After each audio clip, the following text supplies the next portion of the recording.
Okay, hi guys, Assalamualaikum dan selamat sejahtera bertemu kembali di channel Oh Itik Crew.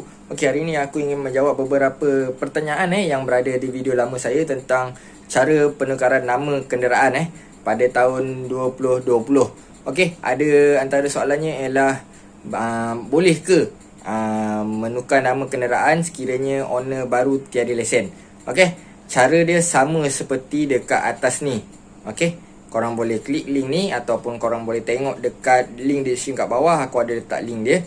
Cara dia semua sama daripada A sampai Z. Korang follow je cara tu.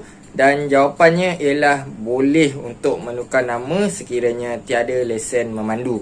Okey.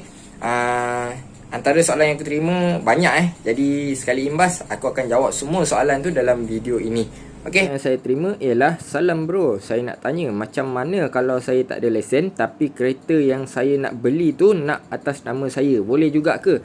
Jawapannya ialah boleh, tiada masalah, yang penting korang cukup umur. Jadi bila cukup umur, tak ada lesen, boleh saja, tak ada masalah. Caranya sama macam dalam video ini juga. Okey, yang ni pula ialah, salam, nak tanya owner kena pergi ke bank ke untuk batal nama juga? Ya, kita kena batalkan nama dahulu Bang, kalau contoh kereta saya jual, saya nak tukar nama ke owner baru, cek Puspakom, dia cek nombor siri tapi kereta manual convert auto, ada masalah ke? Jawapan dia, tak ada masalah selagi tak tukar enjin, masih nombor siri sama, tak ada masalah. Okey, untuk tukar nama alright. Kalau lagi Puspakom nak kena ada lesen juga ke? Jawapan dia, tak payah ada lesen pun tak apa. Puspakom tak cek pun lesen korang. Okey, yang penting janganlah bawah umur pergi hantar tu. Kan takut JPJ polis saman pula. Okey, maknanya kena booking dulu dengan Puspakom, lepas tu dapat pengesahan B5 ke untuk tukar nama DPJ, settle rotek baru macam mana? Okey, jawapan dia kita memang kena booking secara online dulu. Macam saya cakap, kita kena buka apps dia ataupun buka daripada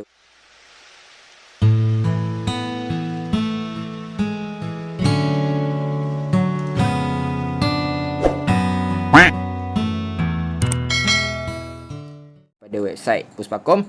Lepas kita dapat kelulusan, maknanya kita dah lulus, barulah kita boleh tukar nama dekat JPJ Okey, owner pertama kena thumbprint dulu, lepas tu barulah pembeli thumbprint pula. Kalau datang sekali lagi senang, kejap je boleh settle. Okey, rotek baru, lepas tu bolehlah di renew. Maknanya korang kena macam biasalah, hidupkan insurans dahulu dan baru boleh renew rotek. Okey, kalau hal Puspakom tu orang lain yang buat, boleh ke? Bukan owner dan pemilik, orang ketiga, boleh tak? Jawapan dia, memang boleh. Kalau ada bajet, korang boleh panggil saja runner datang ambil kereta kat rumah, pergi hantar Puspakom, siap, dia terus hantar kat rumah korang balik. Biasa bayaran dia dalam 100 lebih lah, tengok pada runner tu. Okey, pembeli kena pi ke?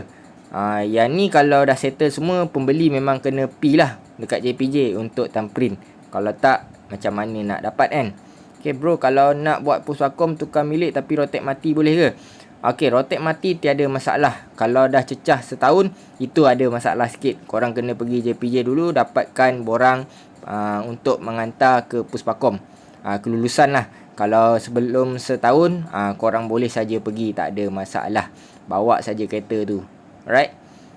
Kalau kereta ada saman lepas ke? Kalau ada saman, semua atas nama owner lama lah, atas nama pemilik lama. Jadi biasanya owner lama ni memang akan suruh settle saman dululah, baru dia nak tukar nama.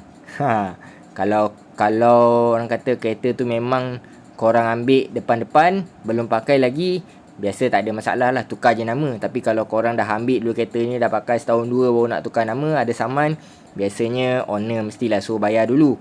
Okey, proses di Puspakom tu, kalau owner sendiri yang nak tolong settlekan pun boleh ke? Boleh, tak ada masalah. Yang penting siapa senang dia buat lah. Alright. Bro nak tanya, kita sebagai pembeli bila dah settle dengan Puspakom apa semua, masa nak jumpa JPJ tu, owner lama kena thumbprint dulu ke? Baru okey, jawapan dia senang je. Tak kisahlah dekat mana-mana JPJ, owner lama memang kena thumbprint dulu. Okey, dalam masa seminggu kita kena thumbprint. Maknanya owner baru kena pergi thumbprint. Okey, dia ada tempoh masa dia lah. Lepas Puspakom, korang suruh owner pergi thumbprint, dalam masa seminggu korang kena pergi thumbprint. Okey, Tuan tanya, saya ada nak beli motor second hand. Motor tu asalnya motor Sita, tapi pakcik polis. Kes ni masalah sikit lah. Yang ni korang kena rujuk dengan JPJ, sebabnya motor ni tak sah taraf. Boleh jadi motor tak ada geran. Okay, tu panjang sikit cerita dia. Kalau tak ada lesen kereta, boleh tukar nama. Memang boleh, tak ada masalah. Macam mana nak buat kalau selepas 2 bulan owner tak dapat dikesan walaupun geran ada di tangan? Ni pun masalah juga. Biasa memang kita nak kena ada owner lah. Kalau tak ada, korang boleh refer dengan JPJ korang, tanya dia macam mana. Alright, terima kasih. Cukup je lah, dah faham. Terima kasih. Berapa umur yang dibenarkan untuk tukar? Tak ada masalah. Yang ni umur macam biasalah, 18 tahun ke atas. Bang, nak tanya, kalau contoh lah Rotek lambat mati lagi, tapi kalau tukar nama Rotek mati sekali ke? Ya, betul. Secara automatik akan mati terus. Okay, so kalau boleh, habiskan dulu Rotek yang lama ni. Alright bos, kalau ada saman motor yang belum bayar, boleh ke gitu kah? Boleh, tak ada masalah. Thank you for the... Ni tak tahu apa hal ni, tiba-tiba pula ada yummy ni. Okay, itu saja. Bagi kebanyakan yang dalam ni tanya pasal lesen tak ada kan. Jadi lesen tak ada, memang boleh tukar nama, tak ada masalah. Cara dia sama macam dalam video ni. Okay, alright, terima kasih kerana menonton. Jangan lupa like, share, komen dan subscribe. Bye bye.